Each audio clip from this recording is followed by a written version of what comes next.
एक और रिकॉर्ड बन गया है कि पूरे जिले की पहली लड़की बनी हूँ कि 60 लाख की कार अपने नाम पर लेकर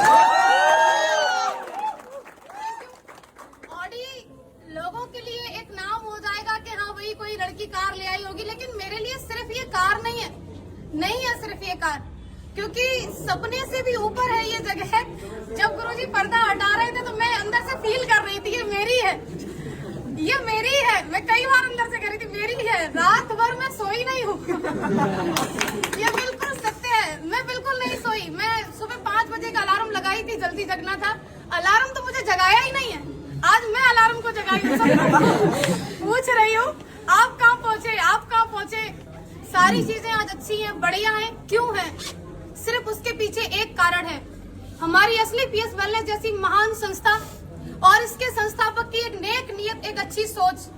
हमारे CUNMD महागुरुजी मिस्टर संजीव कुमार सर, मैं कहूंगी अरे होंगी बहुत सारी ऑर्गेनाइजेशन जो कि काम करती होंगी डायरेक्ट सेलिंग में, लेकिन पूरी डायरेक्ट सेलिंग के अंदर एक असली पीएस वेलनेस और पूरे डायरेक्ट सेलर्स के लिए महानायक बनके खड़े हमारे CUNMD mister Sanjeev Kumar sir के लिए एक बार जोरदार। शायद कुछ संकोच होता इस कार को लाने में, लेकिन कोई संकोच नहीं हुआ क्योंकि वो वुमेन वेलफेयर फंड का 5 लाख एक्स्ट्रा गुरुजी दे दिया। बहुत बड़ा सहयोग लगा, क्योंकि लोगों को लग रहा है कि 5 लाख रुपए अमाउंट क्या, लेकिन पूछिए उनसे जो 30,000 रुपए महीने की तनख्वाह लेते हैं, पूरा 30 दिन ड्यूटी करते हैं, तब जाके उनको 30,000 आता है। लगभग उनकी 1.5-2 साल की इनकम तो माँ गुरुजी ने एज ए वेलफेयर फंड मुझे दे दी। क्यों? क्योंकि तुम लड़की हो। फिर हमारे अंदर से भी जज्बा जुनून आया कि नहीं भैया, जब 14 लाख की चल सकती तो 60 लाख की भी चलेगी। अब माँ गुरुजी अगर 5 लाख एक्स्ट्रा दिए तो उसको सही ठिकाने पे लगाना पड़ेगा, क्योंकि अभी और कमाना है। सारा कुछ बढ़िया है, बहुत ही अच्छा है। मैं जो बोलना चाह रही थी शायद मैं वो बोल ही नहीं पा रही हूँ, क्योंकि खुशी का कोई ठिकाना नहीं है। बोलिए। आज माँ गुरुजी पहली बार ये कह रहे हैं बोलिए, नहीं तो हर बार ये होता है कम बोलिए। टाइम नहीं है, अभी आपके बाद और भी खड़े हैं और उनको बोलने दीजिए। लेकिन ये अवसर भी असली पीएस वेलनेस में तब आता है, माँ गुरुजी एक बात बोलते हैं, मैं माँ गुरुजी की बात को रिपीट कर रही हूँ यहाँ पर, कि हम सभी किस्मत वाले तो हैं क्योंकि हम सबको सेम प्लेटफॉर्म मिल गया है, लेकिन हर वो व्यक्ति सफल नहीं होगा जो ज्वाइन कर लिया। क्यों? कि किस्मत वाले सभी हैं लेकिन सेम मेहनत नहीं करते। किस्मत से प्लेटफॉर्म मिल गया है, अगर हम मेहनत करते रहेंगे तो हम यहाँ तक जरूर आएंगे। किस्मत वाले हम बन चुके हैं, अब बारी है मेहनत वाले बनने के लिए। तो क्या आप लोग तैयार हैं? अगर आप तैयार हैं तो मैं आपसे कहना चाहती हूँ कि यदि आपने असली पीएस जैसी महान संस्था को ज्वाइन कर ही लिया है, और स्पेशली मैं गर्ल से ये बात कहना चाहती हूँ कि यदि आप AWPL के अंदर ज्वाइन हो ही चुके हैं तो 3 से 4 साल तक आप मन लगा करके, एकाग्र होकर के, पापा कहें, मम्मी कहें, रिश्तेदार कहें, गांव वाले कहें, कोई फर्क नहीं, हमें वो करना है जो हमें दिखाई दे रहा है। क्यों? क्योंकि वो लोग अपनी जगह पे सही हैं। मेरे पापा ने कभी पढ़ाई के लिए नहीं रोका, मैं आपके सामने खड़ी हूँ। एक भाई एक बहन है हम। जिस स्कूल में मेरे भाई को पढ़ाया, आज मैं पहली बार ये बात बोल रही हूँ, जिस स्कूल में मेरे भाई पढ़े हैं, हम 2 प्राइवेट स्कूलों में पढ़े हैं, बल्कि पिताजी किसान हैं। पिताजी गुंजाइश नहीं थी कि हमें बस से भेजें, लेकिन एक साथ पढ़ाया।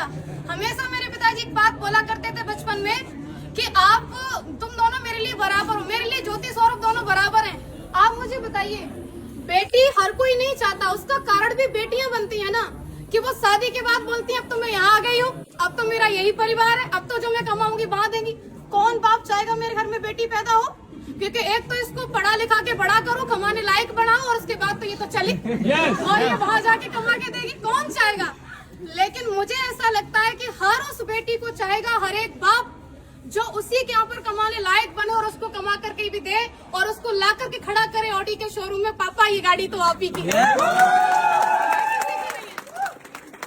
और ये हम सब बन सकते हैं, कोई एक नहीं, सिर्फ एक ज्योति यादव नहीं, नेवर, हर कोई बन सकता है।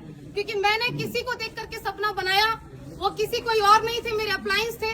आपका भी किसी न किसी को देख करके सपना बन रहा हो, तो जब सपना बन ही रहा है उसे साकार करने के लिए हमारे पास एक ग्रेट प्लेटफॉर्म है ही है, ग्रेट मेंटरशिप है ही है।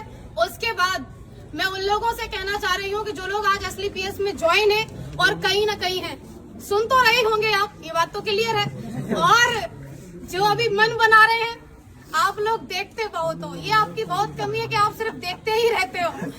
अगर आप देख रहे हो तो मैं कहूंगी डिसीजन लीजिए, और अगर डिसीजन ले लिया है तो 3 से 4 साल तक मन लगा करके आप काम कीजिए। अगर आप 3 से 4 साल तक मन लगा के काम करती हैं, स्पेशली फॉर गर्ल्स, आपने ज्वाइन कर लिया है WPL को और आप 3 से 4 साल तक काम कर सकती हैं, तो आप भी शादी से पहले ऑडी लेके आ सकती हैं। Thank you. अगर हमें चाहिए तो हमें काम करना होगा, हमें यहाँ पर मन लगा के लगे रहना होगा। और आज मुझे अवसर मिला है मेरे अप्लायंस को भी सुनने का। मैंने बहुत बोल लिया तो शायद मैं सब कुछ नहीं कहने वाली थी, और मैं रियली थैंक्स करना चाहूंगी अगेन सभी मेंटर्स का, SLPS वेलनेस का, रिजल्ट ओरिएंटेड प्रोडक्ट का, क्योंकि अगर प्रोडक्ट इतने अच्छे नहीं होते तो मैं किसी को एक बार दे सकती थी लेकिन दोबारा कभी डिमांड नहीं होती। लेकिन प्रोडक्ट इतने यूनिक, मैं दी एक को लेकिन 10 से डिमांड आई, रिजल्ट की वजह से आई। और सबसे बड़ा धन्यवाद आप सभी लोगों का, क्योंकि आम दिन को आप सभी ने खास बना दिया अपनी मौजूदगी दर्ज करावा करके। क्योंकि लखनऊ के अंदर लास्ट में एक बात छूट रही थी गुरुजी, कह दूं क्या?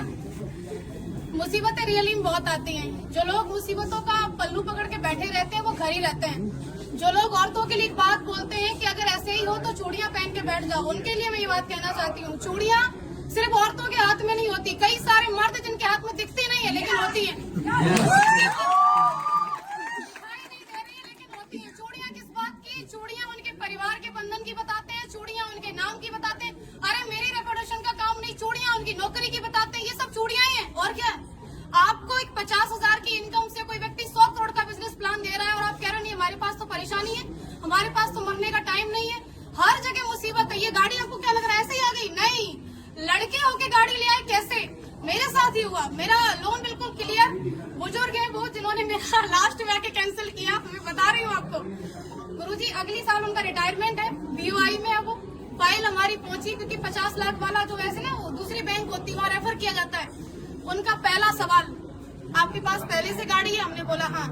आपकी किस बराबर चल रही? बोले हाँ। सिविल कितनी है? 806 तक की मेरी सिविल थी। बोले ठीक है, दूसरी गाड़ी क्यों ले रही हो? उन्होंने ऐसे करके पूछा, दूसरी गाड़ी क्यों ले रही हो? तो मैंने बोला जरूरत है। तो बोले ऐसी क्या जरूरत है, मैनपुरी में रह के तुम्हें इतनी बड़ी गाड़ी की जरूरत क्या? अरे मैनपुरी में उनका ब्रांच, पैराडाइज स्कूल के सामने ब्रांच है बैंक ऑफ इंडिया का। तो अब सोच के देखो, क्या उनका सवाल था? नहीं, सवाल था उनकी नौकरी का। अगली साल रिटायरमेंट है, उनके बारे में जान करके पता चला कि उनके बेटे की शादी में क्रेटा मिली है। अब बेटे की शादी में क्रेटा मिली है और ये लड़की जा रही है, बोली मेरा लोन क्लियर कर दो, हमको 60 लाख की कार चाहिए। छाती पे सांप नहीं रहेंगे, कुछ भी हो जाए। वहाँ से मुसीबत खत्म हुई। एक बढ़िया व्यक्ति मिले, उन्होंने सिविल की वजह से 1 दिन के अंदर लोन किया। मैं कहूंगी बिल्कुल भी लोन किसी वजह से नहीं हुआ, 1 दिन के अंदर लोन हुआ, सिविल की वजह से हुआ। फिर सबसे बड़ी मुसीबत हमारा मैनपुरी का नंबर, हमने नंबर ले लिया मैनपुरी का और हमारी गाड़ी आ रही है वहाँ से, दिल्ली से, मोती नगर से। माँ गुरु जी सारा कुछ फाइनल, फिर गाड़ी अटक गई। हमने बोला ये आना नहीं चाहती है क्या? 50,000 रूपए पूरे एक्स्ट्रा क्यों लगे? सिर्फ इस बात पे कि हमें फिर वहाँ से नहीं, उन्होंने बोला मैनपुरी में डिलीवरी नहीं दे सकते, आप एटा तक ले लो। हम क्यों लेने एटा की गाड़ी, हम तो अपने मैनपुरी की लेने मैनपुरी वाले। तो मेन और मेन, आपको ऐसा लग रहा है कोई व्यक्ति सफल होके खड़ा है तो आसानी से खड़ा है, आपको समस्याएं आ रही उसको कोई नहीं आएंगी। भैया हर चीज में समस्या है, यहाँ तक कि पैसा होते हुए जब आप गाड़ी लेने को खड़े हो, आपकी मर्जी है, गाड़ी की मर्जी कि मैं आ रही हूँ, बीच वाला बोला क्यों ले रहे हो? तो तीसरे को भी दिक्कत हो सकती है। दिक्कतों के ऊपर कभी फोकस नहीं करना है, फोकस हमेशा लक्ष्य के ऊपर। मेरी बात सिर्फ इतनी है कि आज अगर मैं यहाँ खड़ी हूँ तो सिर्फ इसका एक कारण है कि मैंने हमेशा मेरे अप्लायंस की उपलब्धि को देखा कि आज वो किस पायदान पे पहुंच रहे हैं। मैंने नहीं देखा उन लोगों को जो लोग मेरे अपने थे लेकिन वो किसी न किसी ऐसी जगह पर थे जो उतनी बड़ी सोच नहीं रखते थे। मैंने सिर्फ उनको देखा जिनकी सोच बड़ी थी, जिनकी उपलब्धि बड़ी थी, क्योंकि मुझे वहीं तक जाना था जहां तक का मुझे वो रास्ता दिखा रहे थे। तो आपको भी हमेशा अपने अप्लायंस के लिए देखना है, क्योंकि मैंने देखा तो आज मैं खड़ी हूँ। और आप लोग आए उसके लिए आपका अगेन बहुत बहुत शुक्रिया। Thank you so much.